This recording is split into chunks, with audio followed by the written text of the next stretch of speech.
Monica, a 28-year-old black woman, moved calmly between the crowded tables of Magnolia Cafe in downtown Savannah, careful not to spill the sweet tea or bump a knee on the tight corners. The rhythm of the lunch rush was familiar. Orders, scribbled on recycled notepads, the clink of cutlery against chipped plates, the buzz of customers escaping the heat. Dressed in her crisp uniform and with her wide practiced smile, she blended in easily, though inside she carried the quiet ache of long days and even longer nights. Although she had graduated with a degree in literature from Georgia State, Monica had returned to Savannah after her mother, Teresa, passed away suddenly just 2 years ago. Teresa wasn't just her mom, she was a local treasure. A seamstress known for creating dresses that actually made women stand taller. After the funeral, there was no question in Monica's mind. Her grandmother Gloria, now nearing 90 and slipping slowly into forgetfulness, needed her. And so Monica stayed, pressing pause on dreams she didn't even let herself name out loud anymore. That particular afternoon, the cafe air was thick, the old AC rattling, but mostly giving up. Monica was clearing table 7, 2 lemonades, a plate of pecan pie crumbs, and a heavy ceramic mug still half full of sweet tea, when she noticed the wallet half tucked under the seat. She picked it up without thinking, about to rush out to the sidewalk to return it, but her fingers froze when, slipping it open to find ID, she saw a photograph folded twice behind the cards. It was black and white, slightly faded, but unmistakable. Her mother, young, hair wrapped in the cloth she always wore at the sewing machine, smile pulled wide like she had the whole world ahead of her. Teresa. Next to her stood a man Monica didn't know, which didn't seem odd at first. But the photo was in this man's wallet, and this man, an older white gentleman who had just been sitting quietly, polite and polished in a tailored linen suit at the corner table, had slipped out minutes earlier. Monica's stomach turned, not in panic, but in that deep, intuitive way where you know something is shifting. She looked around the cafe, but it felt completely different now. Everything she thought she knew might not be the whole story.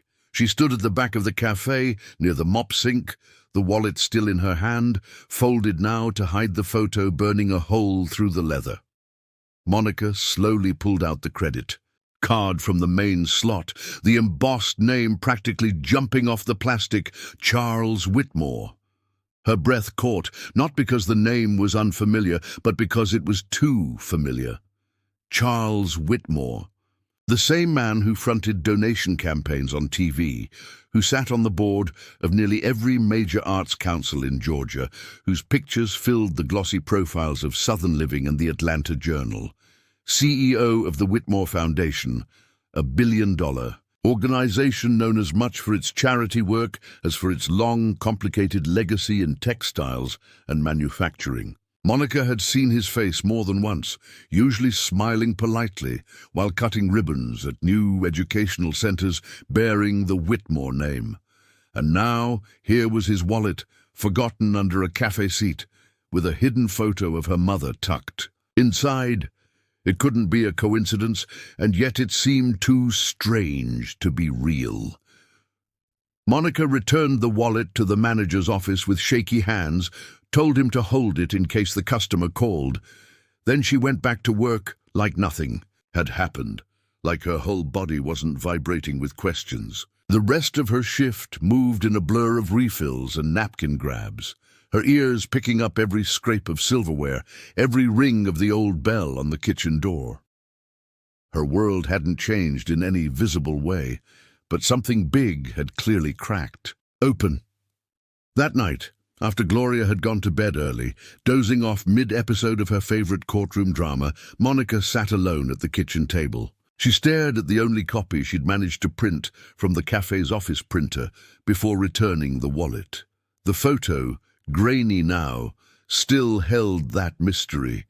Her mum smiling, like she had nothing to hide, standing next to a man who clearly did. Over the next few days, She tried to go through the motions again, washing mugs, counting tips, tuning out the gossip between servers. But everything felt off. Everyone else kept moving, but she kept circling the same questions. Why had Charles Whitmore carried that picture? And why had Teresa never spoken of him, not once, in all those years they had sat at this very same kitchen table? The question kept knocking. By the fourth day, Monica couldn't hold it in anymore. She left early from her shift at Magnolia Cafe, telling Carla, her manager, that her grandma needed her. That wasn't a lie. Gloria always needed her. But the real reason she rushed home was the pull of something she couldn't explain. That morning, while folding napkins, she remembered the old basement, really more of a root cellar under her childhood home. Teresa used to keep things down there. Fabric rolls, wooden boxes, faded dress patterns she never threw out. Monica hadn't been down in years. The air hit her as she opened the creaky door under the back stairs. It was thick, damp, and full of dust. She grabbed a flashlight from the kitchen drawer and stepped down, careful not to trip on the loose boards. The basement smelled like wet cardboard and old perfume. It didn't take long to find the box. It was tucked behind one of Teresa's fabric shelves, half crushed on one side, covered in a thin layer of dust. Inside were scraps she recognized instantly: her mom's handwritten dress notes, swatches of cloth, old receipts. But under those laid something different. A bundle of letters, each one folded and tied in a blue ribbon that had lost its color. The envelopes were addressed only to R. No surname, no stamps. Clearly, they had never been mailed. With the flashlight balanced on her knee, Monica sat on a crate and opened the first one. The handwriting pulled at her immediately, her mother's neat cursive, familiar from grocery lists and birthday cards. But these words were nothing like grocery lists. They were full of longing, regret, love. Some lines trembled with sarcasm. Some felt sharp, like her mother had been angry with herself more than anyone. One letter read, "I see your face in her when she doesn't know I'm looking," and Monica's heart pounded. The her couldn't be anyone else. Letter after letter revealed more: a secret relationship, moments stolen behind closed curtains, dreams left behind. Teresa had loved whoever this R was deeply, but she had been afraid too, afraid of what others would say, afraid of what it might mean for Monica, afraid of stepping outside the lines drawn by their world. As Monica put the letters back in the box, hands shaking slightly, she didn't feel angry. She felt something harder to name, like a puzzle piece shifting into place, even if it brought more mystery with it. Her mother's silence hadn't just been a choice. It had been survival. It took Monica several days to work up the nerve.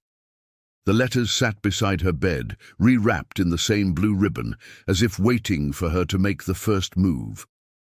Every evening, after helping Gloria settle into bed and cleaning up the dishes, she'd glance at the bundle and then look away. But the weight of what she'd found didn't lessen. If anything, it grew heavier with each passing day. One evening, as cicadas hummed outside and the air hung warm and damp, Monica brought the box of letters into the living room, where Gloria was knitting slowly in her favorite chair, a blanket draped over her thin legs. Monica didn't say anything at first, just sat beside her, the box on her lap. Gloria looked over with tired but alert eyes. "You found something, didn't you?" she asked softly, not needing an explanation.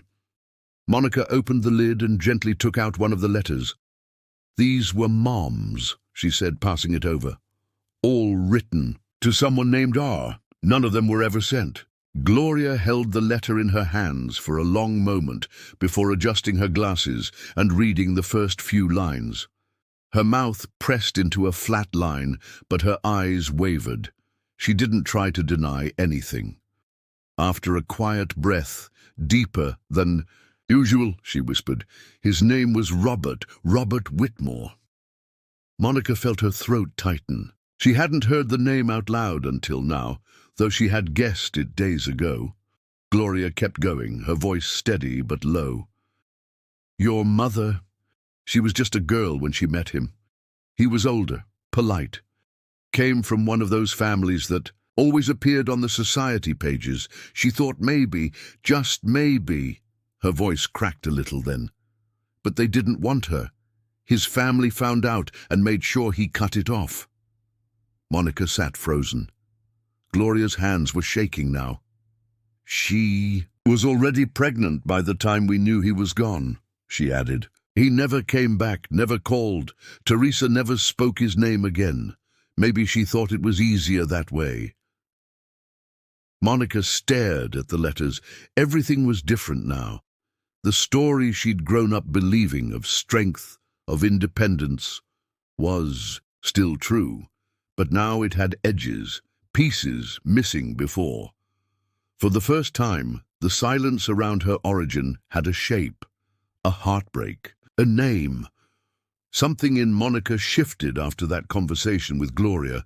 It wasn't just that she knew now, it was that she couldn't unknow it. The letters, the photo, the silence that wrapped around her childhood like a fence. It all pointed to something unfinished.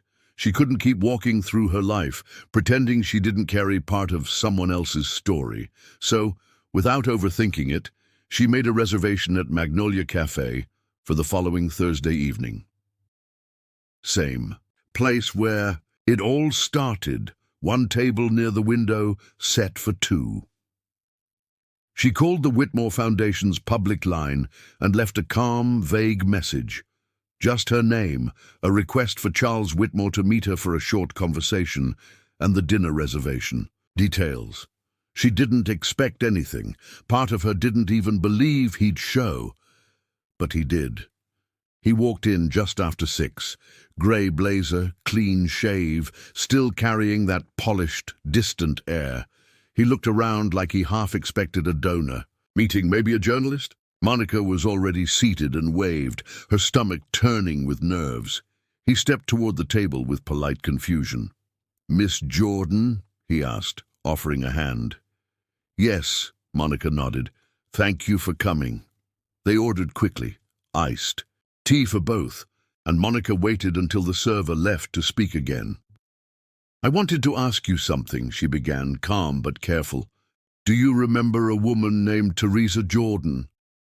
The moment she said it, everything changed. Charles paused, then placed his cloth napkin on his lap, but his hand trembled just slightly. His eyes didn't meet hers at first. "Yes," he said, after a moment. Yes, I do." He didn't say it like someone recalling a brief acquaintance. His voice had weight to it, like the name still sat somewhere close in his memory, untouched for years. "She was my mother," Monica said quietly. He sat back like someone had hit him. His jaw tightened, and the color drained slightly from his face. "I didn't know," he whispered. "I swear to you, I never knew she was pregnant. My parents, my family, they sent me to New York. I came back 3 months later, and she was gone." Monica didn't speak. She didn't need to. The storm had already passed over the table. For a long moment, they just sat in the swirl of everything, unspoken. The truth had come late, but it had come. Charles sat back in his chair, his eyes distant, fixed somewhere far beyond Magnolia Cafe's soft lighting. After a moment of silence, he leaned forward again, pressing his hands lightly on the table. "I need a little time," he said, voice low but steady, "to take all this in. I want to understand it, properly." He looked at Monica, his eyes searching for something, maybe forgiveness, maybe clarity. This changes everything for me." Monica gave a small nod. She wasn't sure what kind of reaction she'd been expecting. Anger, shock, tears. He seemed sincere, honest even. But it was hard to look across the table and see only sincerity, when this man had lived a life filled with resources and reach, while her mom had worked 2 jobs just to save for school supplies. When the check came, She declined to let him pay. As they rose, Charles offered another quiet look, those pressed lips and cautious eyes saying more than his words. She left the restaurant alone, stepping into the warm Georgia evening. The streets were mostly quiet, just a few cars rolling by, headlights flashing across sidewalks. Her breath came slower than before, like she'd been holding it during the whole conversation. A strange mix of feelings swirled inside her, like trying to walk with too many bags in each hand. Relief tugged at one arm. At least she had answers. Now. But right beside it was a simmering anger, not dramatic, just steady, anger for her mother who had been left behind. And then came that tiny flicker of hope, nearly drowned out by years of silence, bringing with it the hardest feeling of all, fear. Because what if she believed him? What if Charles wasn't lying? What if it really had been out of his control? Could she forgive that? Should she? She kicked a loose stone down the sidewalk and kept walking. The question wouldn't leave her alone. How did a man with so much power let love slip through his fingers without even a fight? Was this version of the past true, or just a neat story told decades too late? The photo, the letters, the stories her grandmother barely managed to share, it all spoke now. But the sound it made was strange and incomplete, like hearing your name whispered in a language you almost know, but don't fully understand. That weekend, Monica sat across from Tasha on the back porch of her childhood home, a glass of sweet tea sweating between her hands. The air smelled like rain, even though the sky was clear. She hadn't told anyone else the full story, not yet. But if there was one person she trusted to help her make sense of it, it was Tasha, who'd known her since they were both 7 when she tripped into a mud puddle at recess and Monica offered her half a cookie without asking questions. Now, Tasha was a lawyer with a head full of facts and a heart that didn't back down. When Monica finished telling her everything, the wallet, the photo, the letters, the dinner with Charles, Tasha leaned back in her chair, quiet for only a beat. "Well," she said, letting the word stretch, "you have the right to the truth, all of it. And you don't have to sneak around and piece it together in the dark anymore. This story belongs to you too." Monica nodded slowly, unsure if she felt more nervous or relieved. "But listen," Tasha added, her voice calm but serious. "That family, that last name, they're used to things being a certain way. You throw yourself into this, you're stirring up more than old memories. You're talking legacy, money, and people who don't like uncomfortable history being brought into daylight. This road may not be an easy one." Monica took a long sip of tea. "I'm not sure it ever was." Within days, the two of them started filing requests. County records, hospital documents, letters written by Teresa, copies of employment slips. From when she worked at the Whitmore estate part-time one summer, even some photos from back in the day, tucked into boxes that Gloria had forgotten in the attic. At the same time, word began to spread, small town fast, the way things always did in Albany, Georgia. People started whispering in Winn-Dixie lines and leaning across pews during Sunday service. The girl who used to take orders down at Magnolia, Whitmore's daughter, they said, had to be. One of those stories where truth and gossip mix until no one can tell one from the other. And Monica, for the first time, felt what it was like to be watched not as a waitress or neighbor's granddaughter, but as someone with a name people suddenly cared about. The wait felt longer than it really was. Monica checked the mailbox every morning, even though she knew the lab had her email. Still, something about the rustle of envelopes made it feel more real. When the results finally arrived, just 6 days after the sample had been submitted, they came in a thick white envelope with her name typed clean across the front. She didn't open it right away. She walked it back inside, sat down on the edge of her bed, and stared at it for a minute, breathing through the tightness in her chest. When she read the results, there was no room for doubt. It was there, on paper. A match. Monica Jordan and Charles Whitmore were connected by blood. He hadn't questioned the request. When she brought it up during their second meeting, he just nodded and said, "Of course." No arguments, no hesitation. That part had felt unexpected, maybe even comforting. Now, the truth couldn't be pushed aside anymore. But the relief didn't last long. Within 24 hours, the news had spilled past the lawyer's office and out into Albany like someone had poured water into dry soil. It spread fast and far. By the next morning, Monica's phone buzzed non-stop with texts and missed calls. At Magnolia Cafe, her co-workers whispered behind the drink station. And in Atlanta, where the Whitmore name still carried the kind of weight that could open doors and close others, people responded differently. The press swarmed in without mercy. First, it was a local station with a quiet blog post. Then, one of the regional papers picked it up. Before long, there were headlines calling her the waitress who claims an empire, and worse. The word claims clung to her like something sticky and false.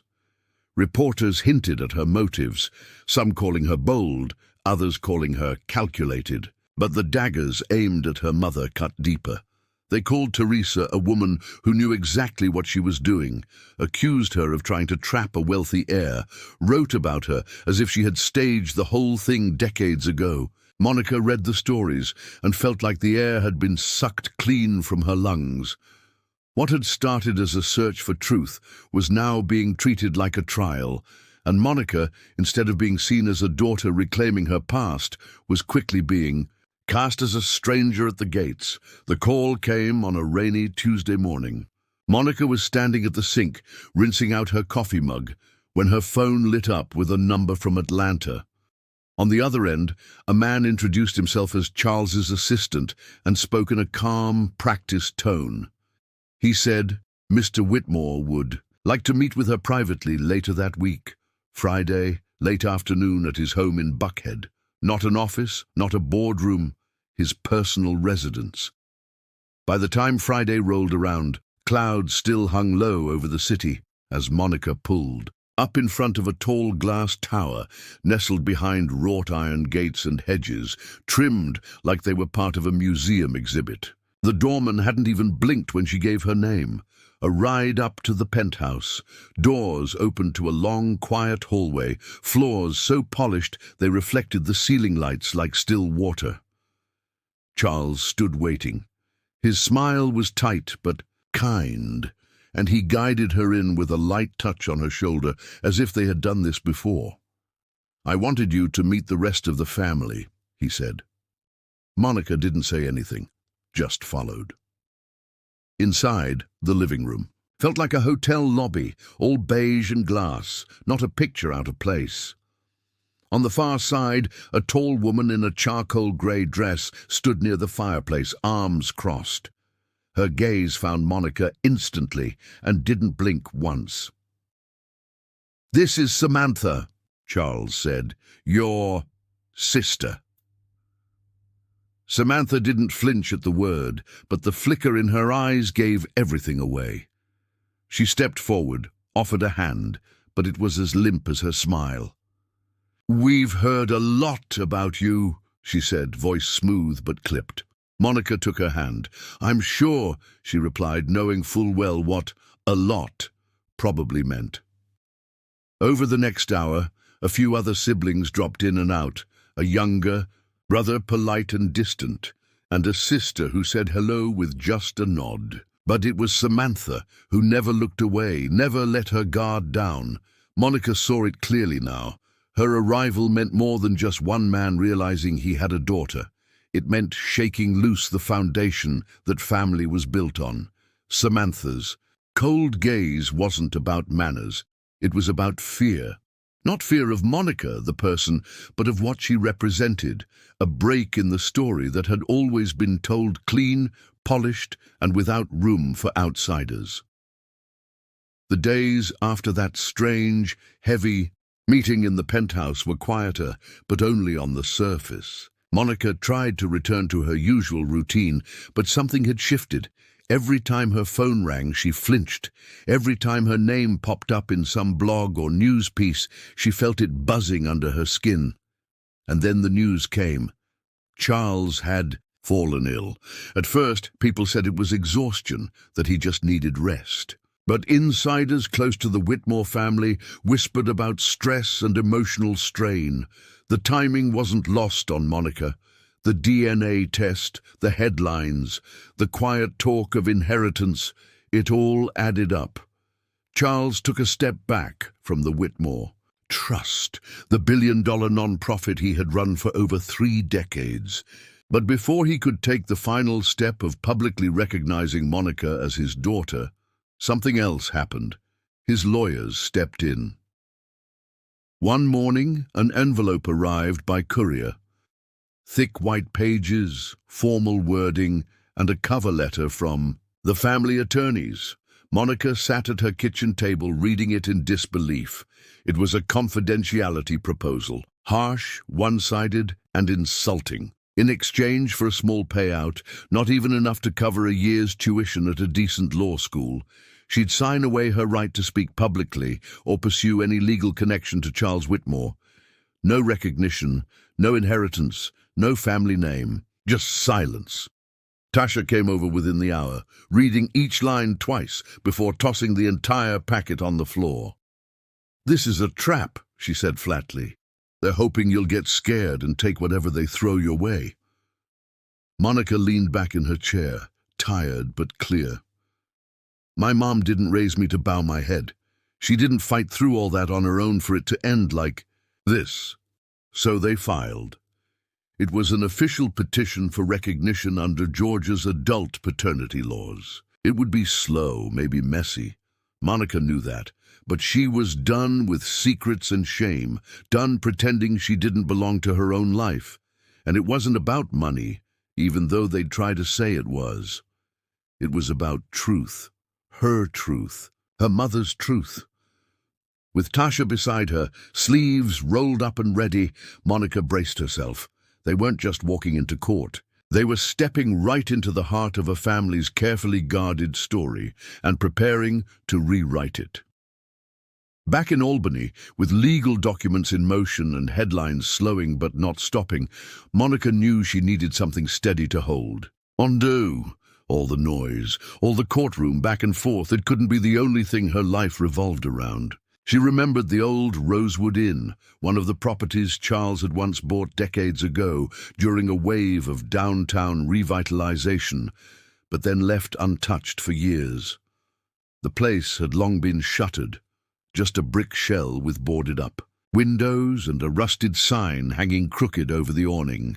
Monica drove by it one morning on her way to the grocery store. Something in her chest stirred.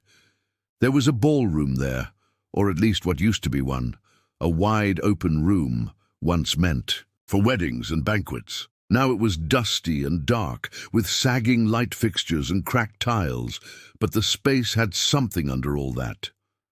A pulse. With some savings, a few calls, and a lot of help from volunteers and old family friends, Monica cleaned up that abandoned room. She painted, swept the broken glass, patched up what she could. It took weeks. She found a set of mismatched chairs from local yard sales. Someone donated a shelf. Slowly, people started to notice. At first, it was just a few neighborhood kids, ones who usually spent afternoons outside the gas station or dragging their feet down Main Street. Monica read with them, talked to them, handed out snacks bought with her own money. They came back. They brought friends. She called it the Rosewood Room. A reading club, a safe space, a place to land after school where no one judged you if your backpack was torn or if your shoes didn't match. Word got around fast. Mum started calling it a lifesaver. One local blog called it a quiet burst of hope on a forgotten corner of the city. Monica didn't care much for praise. What mattered was seeing kids excited to turn pages, to speak up during story time, to dream out loud. When people tried to tear her down, she gave something back instead, not revenge, purpose. She didn't need to own towers or carry a last name carved into city buildings. In that old hotel room, stale with memory, but fresh with promise, Monica had started something from scratch. Not for headlines, not for legacy, just for the next kid who needed a place to feel seen. Rumors kept swirling, most of them vague, some loud enough to cause trouble.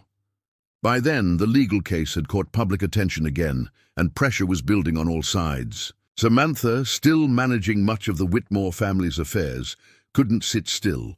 Her lawyers advised caution, but she was tired of playing defense. She decided it was time to control the story herself. So, in a move dressed up as transparency, she leaked a few letters to a friendly news outlet, copies of the ones Monica had found in her mother's old box. The tone was emotional, even romantic at times, written decades ago when Teresa and Charles were young, and everything still felt possible. Samantha's spin? That the letters were misleading. Not proof of a meaningful relationship, but leftovers from a phase that shouldn't be dragged into the present. But it backfired. Rather than dismiss Monica's search, the public became more curious. Why leak letters at all if there was nothing to hide? People began reading between the lines, and sympathy shifted. Frustrated and determined to dig deeper, Samantha went into her father's study, one of the few rooms in their Buckhead penthouse she rarely entered. It hadn't been touched much since his illness had worsened. Tucked in the back of a hallway closet, she found an old cedar box, wrapped in a faded scarf from some business trip he took long ago. Inside, there was another stack of letters. These, untouched, folded neatly, still sealed with Teresa's name written in looping black ink. They were real, dated across nearly 2 decades, not copies, originals. Samantha sat on the floor and read them, one by one. Some were simple, some were aching, none were written with bitterness. Teresa sometimes talked about Monica's first word, her fear on stormy nights, her school plays. Others just asked why he never replied. Samantha didn't notice she was crying until one letter dropped from her hand and a tear landed right where Teresa had signed it.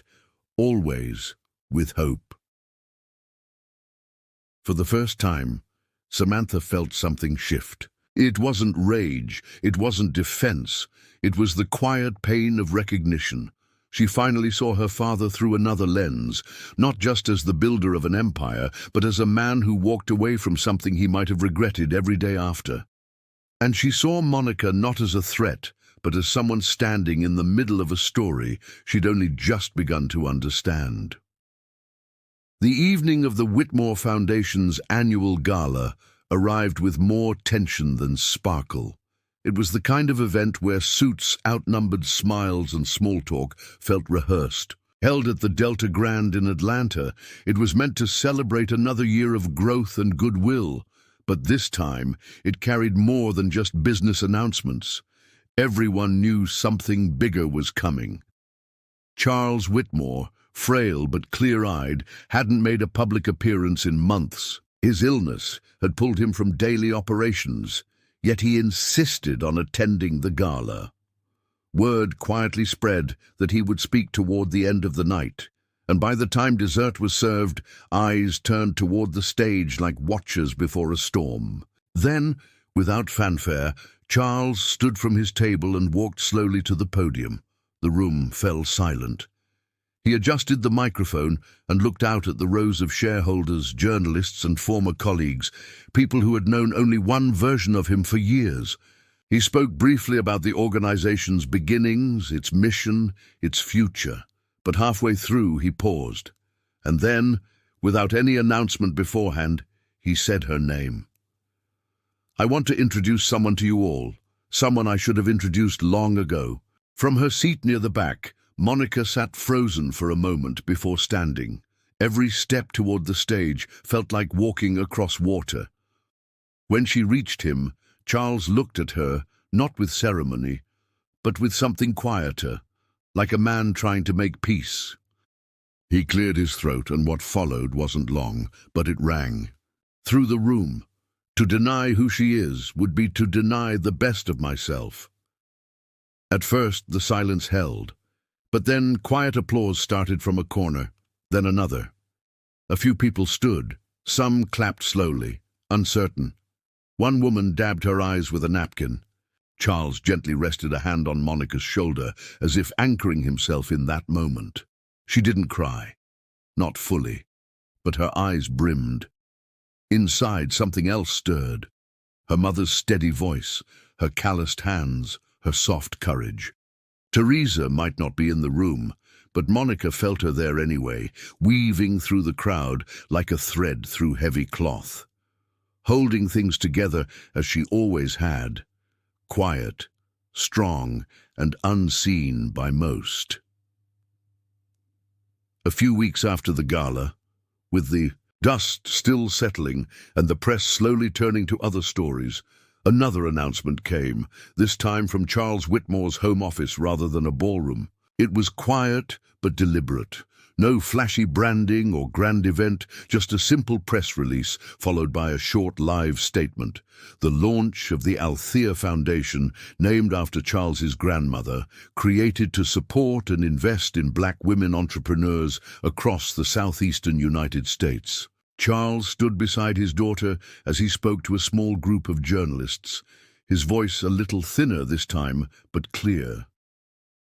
He didn't stumble as he explained that the idea came from reflection, first on Teresa's life, her determination, her work as a seamstress who never had legal support, business education, or influence, and then on Monica's strength through the entire storm of truth-telling and resistance. This foundation, he said, was inspired by the quiet courage of Monica's mother and by the unwavering light of Monica herself. Then he turned slightly and addressed her in a way the cameras couldn't fully capture, a hand on her shoulder, a small smile, and the words, "It's yours to lead." Monica didn't say much during the press questions. She didn't promise to change the world. She didn't list goals or numbers. She only said she was honored to take on the role, not out of pride, but out of respect. She knew the foundation couldn't undo what had been done. It wouldn't rewrite the years Teresa spent struggling alone or magically heal the silence that had once lived between two families.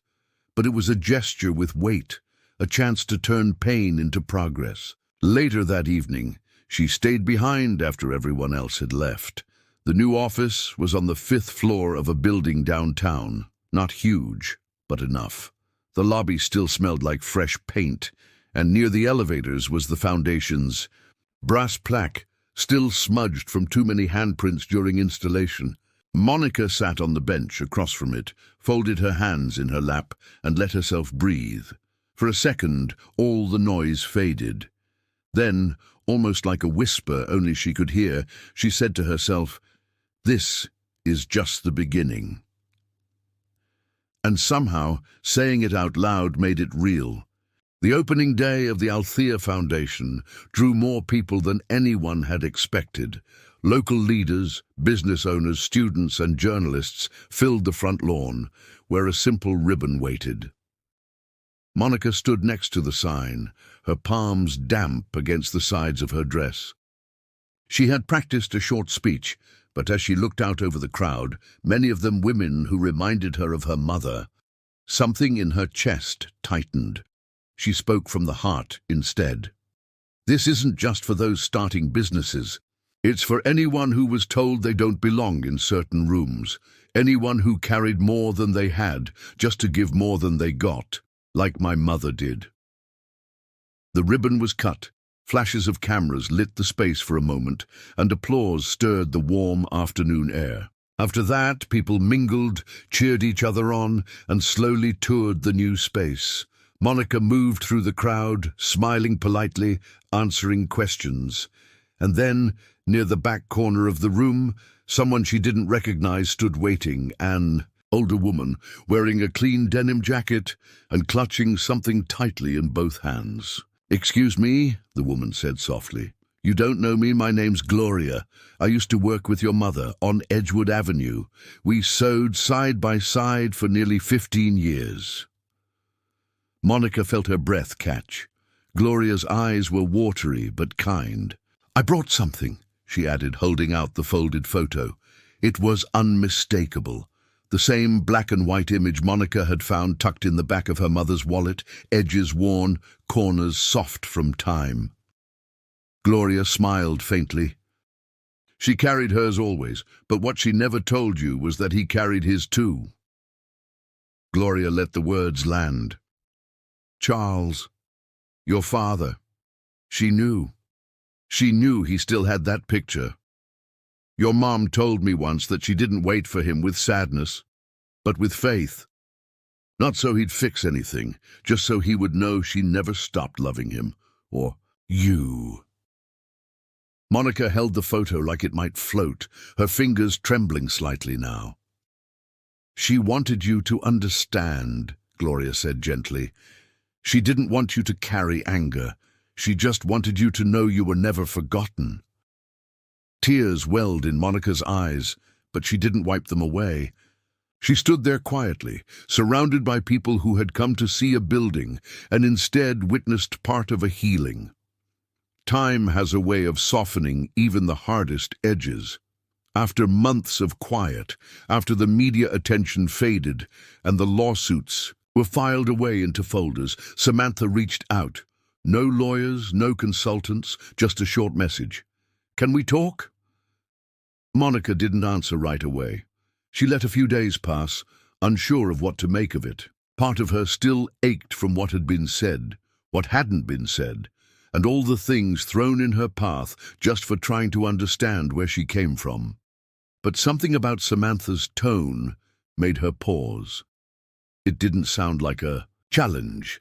It sounded tired, real. They met at Oakland Cemetery, just east of downtown Atlanta, where Charles's parents had been buried decades ago. It wasn't a public spot, or one where cameras would show up.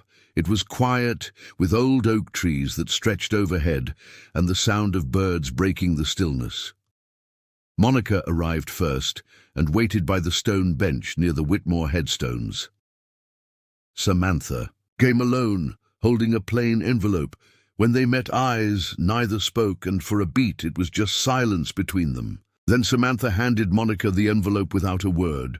Monica opened it slowly. The letter inside was handwritten, not typed, not drafted by some advisor. Just blue ink on cream paper, a page and a half. An apology, not perfect, not dramatic, just honest. Samantha didn't ask for forgiveness. She asked for a chance to move forward. They started walking slowly down the gravel path by the garden near the southern edge of the grounds. Leaves crunched underfoot. Wind rustled the trees. Gently. They didn't say much. They didn't need to. Some things sit better in silence.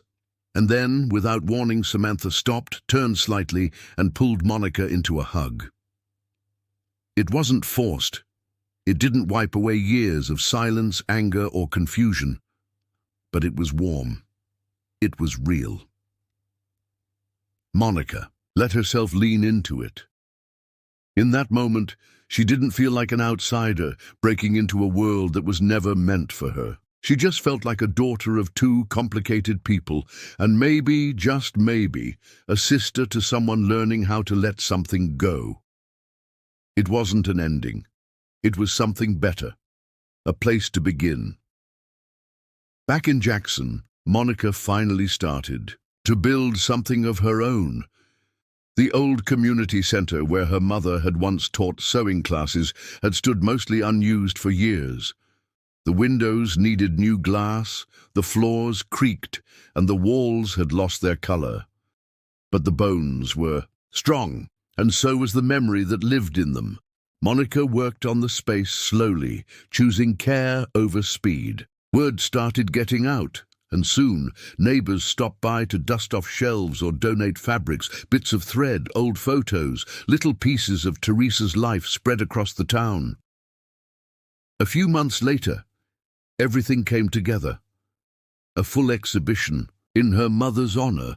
Teresa Jenkins, remembered not through headlines or plaques, but through dresses hand-stitched late into the night, through original fabric patterns that still smelled faintly of time, and through fragments of letters that once lived tucked away in drawers.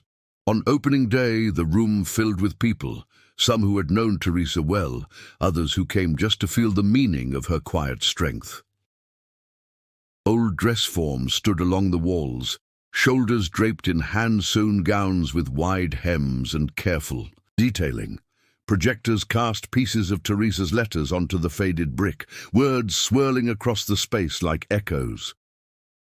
The world may ignore you, but don't you ever ignore who you are. Some of the kids from the local middle school took turns reading them aloud. Their voices, a little unsure at first, grew stronger as the words took hold. The air held the scent of hibiscus tea, served from a long folding table near the entrance. It had been Marlene, Teresa's oldest friend, who'd brought the tea, brewed from the same dried flowers Teresa used to keep in a jar above her stove. People moved slowly through the hall, some in tears, others just sitting quietly by the windows, letting memories rise like steam off warm cups. Monica stood in the center of it all in one of her mother's dresses, the sleeves shortened and, waist taken in, adjusted to fit her exactly. Wearing it wasn't about performance, it was about presence. For the first time in her life, she didn't feel like two halves trying to meet. She just felt whole, as if she had finally stepped into something made for her all along. When the call came inviting Monica to speak at the Magnolia Initiative Awards ceremony in Atlanta, she hesitated, not because she didn't want to speak, but because she couldn't figure out if she had anything left to say. So much had already been poured into letters, interviews, foundation meetings, and hard conversations. But this was different. This was national, broadcast live, filled with big names and centered on social impact projects led by women of color. Saying yes meant stepping up in a new way. She invited no one from her family, not out of bitterness, just out of peace. She wanted this moment to feel like her own. The stage at the Carter Hall Convention Center stretched wide, but when the spotlight landed, it found her steady. Monica stood behind the podium in a gray jumpsuit, not a suit, not polished glamour, just something simple that let her feel like herself. She began quietly, no dramatic pause or rehearsed opening line. She talked about her mother first, about how Teresa shaped stories through fabric after being denied tools to shape her own life. Then she moved into the rest, how love, silence, mistakes, and truth braided into her finding voice, identity, direction. There's this idea that speaking up breaks something, she told them. But sometimes it builds, and sometimes it pulls things out of the dirt that should have bloomed a long time ago. She paused only once, when her voice cracked while describing how her mother never saw her own name in a headline, but left. A legacy anyway. There was no soundtrack, no cue, just silence, then breath. Then she continued. She wrapped up not with answers, but with a challenge.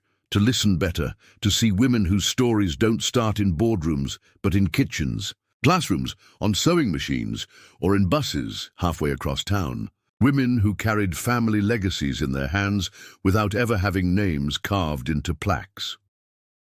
When she stepped away from the mic, the applause started slowly before building to a full standing ovation. The front row held a group of young women, college students, probably. They clapped and cheered like they knew her even though they didn't. In their faces, Monica didn't see pride. She saw recognition. And in that moment, surrounded by strangers and possibility, she realized she hadn't given up hope all those years ago. She had just replanted it in better soil. Under a sky dotted with stars, above the quiet streets of Jackson, Mississippi, Monica walked alone down Jefferson Street. The soft wind moved through the oak trees that lined both sides of the road, their wide branches swaying like arms reaching across time. Everything around her was familiar, but felt different now, like it had opened just slightly, as if the town itself had taken a breath with her.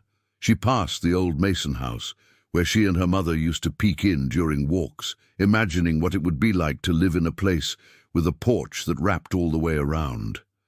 Lights glowed inside now, pale and warm behind lace curtains. Farther down she passed the community centre, her mother's centre, now reborn as a space for others to gather, learn, share, and make things that last. She didn't rush. She let the quiet guide her. Each step carried pieces of everything that had come before. All the questions, all the silence, the strength of her mother's silence, and the sharp noise that came with truth. She had lived in the cracks between two stories for so long that she had almost forgotten what it was like to walk freely in the whole of her own. At the corner where the road tilted slightly downhill, she stopped and looked up, the stars overhead, more visible here away from the streetlights. Then she said quietly, "Mama, you built something that won't be forgotten." There wasn't an answer, just that kind of stillness that felt full. She thought about the years she tried to fit herself into someone else's version of her story, either all one thing or all another. But it didn't work like that. It never had. She wasn't one side or the other. She was the rhythm between them, the thread tying them together. More than the daughter of two worlds, Monica had become a bridge, laid out not just for herself, but for others who might grow up with similar questions, for those who might feel too different, or too alone, or too unsure about where they belong. Bridges aren't perfect. They bend, they need care, but they hold. And standing there under the Mississippi stars, Monica felt ready to carry others across. The grand ballroom at the Georgia Cultural Center in downtown Atlanta buzzed with quiet anticipation. Gold-lit archways framed high ceilings, and subtle tributes to Black history lined the walls, portraits of poets, seamstresses, activists, and musicians. In one corner, an abstract mural in deep blues and browns stretched above the seating area, woven patterns echoing cotton fields and church windows. Everything was set for the Southern Voices Summit, and Monica Jenkins was the keynote speaker. She stood just outside the main doors, grounding herself, one breath at a time. Her braids were pulled back from her face, neat and intentional. She wore a deep green blazer, and slacks, not flashy, just strong. Her speech was folded in her hand, though she barely looked at it anymore. She knew the story. She had lived every word. When she stepped into the room, the soft hum of conversation settled into silence. She didn't rush, didn't play to the room. She walked to the stage like she belonged there because she did. That realization didn't shake her anymore. The mic adjusted with a quiet click. Monica looked out at the audience, scholars, community organizers, students, and artists. Then in a steady rhythm she began. "I didn't grow up knowing how legacy worked," she said. "My mother didn't leave books in her name or a foundation in motion. She left threads, letters, and spirit stitched through people's lives. And love, quiet, persistent love, that kept showing up even when the world didn't." She didn't cry. Her voice stayed even. She spoke about building something out of pain, about dignity and repair, and about how honoring a story doesn't mean perfecting it. It means telling the truth with care. People leaned in, nodding, still listening. She closed with a line her mother once whispered while hemming a dress late one night. "We're never too broken to carry beauty, never too lost to build home again." A moment passed after she finished. Then the applause came, not loud right away, but rising slow and certain like a wave. Some folks stood, others just smiled or wiped their eyes. And as Monica stepped down, there was no doubt, not in her walk, her voice, or the room around her. She had always belonged here. It just took everyone else a little longer to understand.